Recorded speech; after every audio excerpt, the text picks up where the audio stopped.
ناظرین، میں ہوں ڈاکٹر غلام عباس اور آپ دیکھ رہے ہیں میرا YouTube channel visual arts and culture. تعزیہ امام حسین علیہ السلام کے روضہ مبارک کی شبیہ اور سید الشہداء کا علامتی طور پر جنازہ بھی سمجھا جاتا ہے، جبکہ اہل سنت و جماعت کے مطابق امام کے کمال صبر کے نتیجے میں پروردگار عالم کی طرف سے عطا کردہ جنتی محل کی نقل ہے۔ تعزیہ داری کے حوالے سے برصغیر کے تمام شہروں کی اپنی اپنی الگ شناخت ہے، لیکن ملتان کی تعزیہ داری کی روایت اپنی مثال آپ ہے، حتیٰ کہ بعض حلقوں میں ملتان کو پاکستان کا لکھنؤ بھی تصور کیا جاتا ہے۔ تو آئیے ملتان میں تعزیہ داری کی روایت کا بنظر غائب جائزہ لیتے ہیں۔ ناظرین، محرم الحرام کا چاند نمودار ہوتے ہی اہالیان ملتان اور اس شہر کی فضاؤں میں سوگ اور عزا کے مظاہر جگہ جگہ نظر آنے لگتے ہیں۔ عزاداروں اور تعزیہ داروں کی سرگرمیاں بام عروج پر پہنچ جاتی ہیں۔ تمام آستانوں، درگاہوں، خانقاہوں اور امام بارگاہوں میں سید الشہداء علیہ السلام اور ان کے رفقائے کرام اور انصار عظام کی یاد میں علم، تابوت، ذریحیں اور تعزیے نہایت تزک و احتشام اور عقیدت و احترام سے رکھی جاتی ہیں۔ آستانوں، درگاہوں، خانقاہوں، امام بارگاہوں اور کربلاؤں کے اس تاریخی شہر کا محرم 4 دانگ عالم میں مشہور ہے۔ یہاں کی ذریعیں، تعزیے، علم، پٹکے، پنجے، تابوت، گہوارے، ذاکری، مرثیہ خوانی، ماتمداری اور مکان یعنی پرسہ داری اپنی خصوصیات کی وجہ سے ایک علیحدہ شناخت کے حامل ہیں۔ یہاں کے 3 خانوادوں یعنی سادات، قریشی برادران اور صدیقی حضرات و دیگر افراد کی عزاداری، تعزیہ داری، مجالس و جلوس عزا، لنگر اور سبیلیں وغیرہ دیکھنے سے تعلق رکھتی ہیں۔ قریشی اقامت گاہ یا وائٹ ہاؤس پر منعقد ہونے والی مجلس عزا ہو، صدیقی برادران کی صف ماتم ہو یا شاہ گردیز کی ماتم داری، گھر گھر مجلس و ماتم کا یہ سلسلہ ملتان کی پہچان بن چکا ہے۔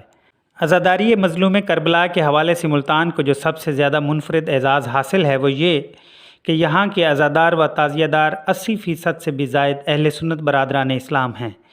لائسنس داران کی فہرست میں بھی اجتماعی اکثریت اہل سنت کو حاصل ہے۔ شب عاشور اور روز عاشور شہر بھر میں متعدد جلوس ہائے عزا و تعزیہ برآمد ہوتے ہیں، جن میں بہڑ گیٹ سے نکلنے والا جلوس مرکزیت کا حامل ہے۔ اس میں بہت سارے چھوٹے بڑے جلوس شامل ہو جاتے ہیں۔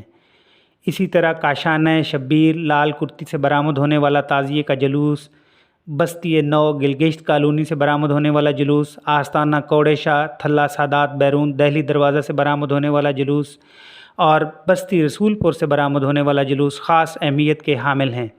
سب سے قدیم جلوس امام بارگاہ شاہ گردیز اور آستانہ لال شاہ کمہارہ والا سے برآمد ہوتے ہیں۔ ان کے علاوہ بہت سے جلوس عزاخانوں اور آستانوں سے برآمد ہو کر کربلا شمس تبریز، کربلا مائی پاک دامن، کربلا شیعہ میانی اور مرکزی امام بارگاہ ابو الفضل العباس پر ختم ہوتے ہیں۔ ملتان کی تعزیہ داری کی تاریخ میں درجنوں تعزیے ایسے ہیں جو تاریخی نوعیت کے ہیں۔ ان میں سب سے زیادہ مشہور آستانہ لال شاہ سے برآمد ہونے والا تعزیہ ہے، جو تقریباً 125 سال سے زیادہ قدیم ہے۔ اس کے علاوہ رزاق شاہ، تنویر شاہ، امیر علی، لودھی پورہ میں عبداللہ والا تعزیہ، کوڑے شاہ، کاشی گراں حسین والا تعزیہ، بھیڑی پوتراں، پیر عنایت، بھکو نمبردار، غلام رسول، سلطان اور درخانہ والا تعزیے اپنی قدامت، نفاست، ساخت اور تزئین کے اعتبار سے ملتان میں تعزیہ داری کی روایت کو 4 چاند لگاتے ہیں۔ یوں تو 150 سے بھی زیادہ چھوٹی بڑی ذریعیں اور تعزیے ملتان کی تعزیہ داری کی روایت کا حصہ ہیں، جو فنی قدامت اور حسن و جمال، نفاست اور نقش و نگار کا منہ بولتا ثبوت ہیں۔ لیکن استاد اور شاگرد کے تعزیے اپنے سائز، نقاشی و جمالیاتی حسن و آرائش، جاہ و جلال اور مرصع دستکاروں و ماہرین کے کمال ہنر کے باعث پورے برصغیر پاک و ہند میں ایک خاص شہرت رکھتے ہیں۔ جس عرق ریزی، مسلسل محنت، باریک بینی اور خوبصورتی سے یہ تیار کیے جاتے ہیں، بلا شبہ یہ اپنی مثال آپ ہیں۔ ایسے تعزیوں کی تیاری اور تزئین و آرائش پر دن، ہفتے یا مہینے نہیں بلکہ بعض اوقات سالوں لگ جاتے ہیں۔ روایت کے مطابق استاد کا تعزیہ 1825 کے لگ بھگ پہلی دفعہ تیار کیا گیا۔ تقریباً پونے 200 سال قبل یہ تعزیہ چنوٹ کے ماہر منبت کار استاد پیر بخش پرجا نے تیار کیا تھا۔ ماہرین نے اس تعزیے کو چھوٹے بڑے 35 حصوں میں تیار کیا۔ ابتدائی طور پر اس کی 9 منزلیں تھیں جو بعد ازاں برقی نظام کی آمد کے باعث بجلی کے کھمبوں اور تاروں کے ساتھ الجھاؤ سے بچنے کے لیے کم کر کے 7 کر دی گئیں۔ اس طرح سے اب اس کے 25 حصے باقی رہ گئے ہیں۔ اس کی اونچائی تقریباً 23 فٹ ہے جبکہ چوڑائی 7.5 فٹ کے قریب ہے۔ استاد کا تعزیہ پاک گیٹ محلہ پیر قاضی جلال سے برآمد ہوتا ہے۔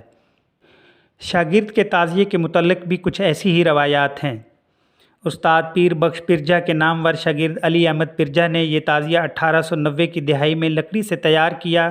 کہا جاتا ہے کہ شاگرد کے تعزیے کو 1943 میں ایک حادثے کے باعث آگ لگنے سے کافی نقصان پہنچا، لہٰذا اس کی تعمیر نو اور تزئین و آرائش کا کام چنیوٹ ہی کے ماہر کاریگر استاد الہی بخش پرجا اور ان کے 12 شاگردوں نے مل کر کیا۔ استاد کے تعزیے کی طرح یہ تعزیہ بھی چھوٹے بڑے 20 سے زائد حصوں اور 5 منازل پر مشتمل ہے۔ شاگرد کا تعزیہ اندرون شہر خونی برج سے برآمد ہوتا ہے۔ دوسرے تعزیوں کے برعکس ان دونوں تعزیوں کو اٹھانے کے لیے سینکڑوں کہار درکار ہوتے ہیں۔ ایام عزا کے آغاز ہی سے ان تعزیوں کے مختلف حصوں کی چھوٹی موٹی مرمت اور رنگ و روغن وغیرہ کا کام شروع کر دیا جاتا ہے اور روز عاشور کے قریب آنے سے پہلے ہی ان حصوں کو جوڑ کر تعزیہ کو مکمل کر لیا جاتا ہے۔ شام غریباں کو تعزیہ ٹھنڈا کرنے کی روایت کے خلاف ان قیمتی تعزیوں کے تمام تر حصوں کو کھول کر امام بارگاہوں میں محفوظ کر دیا جاتا ہے تاکہ آئندہ برس ان حصوں کو دوبارہ جوڑا جا سکے۔ البتہ کاغذ، گتے یا بانس وغیرہ جیسے معمولی یا کم قیمت مٹیریل سے تیار شدہ تعزیے اپنی اپنی روایات کے مطابق مختلف کربلاؤں میں ٹھنڈے کر دیے جاتے ہیں یا دفن کر دیے جاتے ہیں۔ ان دونوں تعزیوں کا دلچسپ پہلو یہ بھی ہے کہ روز عاشور شاگرد کا تعزیہ حفظ مراتب کا لحاظ رکھتے ہوئے استاد کے تعزیے کے بعد برآمد ہوتا ہے۔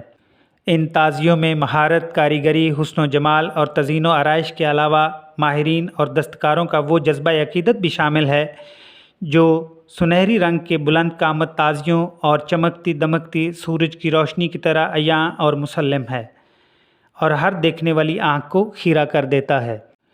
ناظرین، ملتان کو مدینۃ الاولیاء یعنی پیروں، ولیوں اور صوفیوں کا شہر بھی کہا جاتا ہے۔